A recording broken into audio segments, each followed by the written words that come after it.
আজ 26শে জানুয়ারি, Republic day. সর্বপ্রথম যাকে আমরা স্মরণ করি তিনি হলেন আমাদের প্রিয় নেতাজি।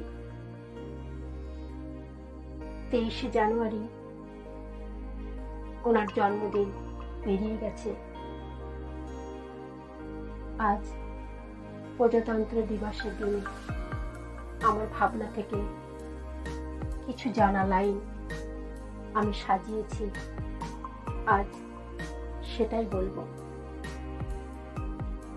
দেশ নাই নেতাজি, বাংলা মায়ের দামাল ছেলে নেতাজি সুভাষ, তুমি দেশপ্রেমের জ্বলন্ত প্রতীক।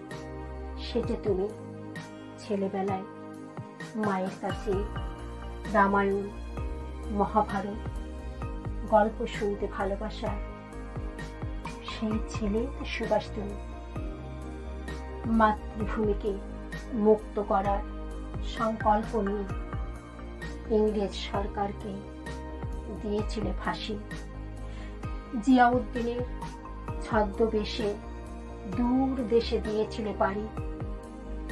তোমারই কণ্ঠে ঘোষিত হয়েছিল, give me blood, I promise you freedom. তোমরা আমাকে রক্ত দাও, আমি তোমাদের স্বাধীনতা দেব।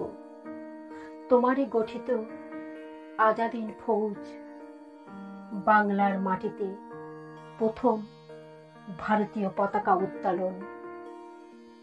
ওই দিনটি সারা পৃথিবী মনে রাখবে চিরদিন। তারপর শুরু হলো দিল্লি চলো, দিল্লি চলো, দিল্লি অভিযান। দেশ বিদেশে স্বাধীনতা সংগ্রামের ইতিহাসে নেতাজি ত্যাগের কাহিনী স্বর্ণাক্ষরে লিখিত থাকবে চিরদিন। কিন্তু সর্বাধিনায়ক নেতাজি আজ কোথায়? সঠিক জবাব মিলেনি আজও। ভারতবাসীর হৃদয়ে তুমি তো মৃত্যুঞ্জয়ী, তোমারই আসন শূন্য আজে।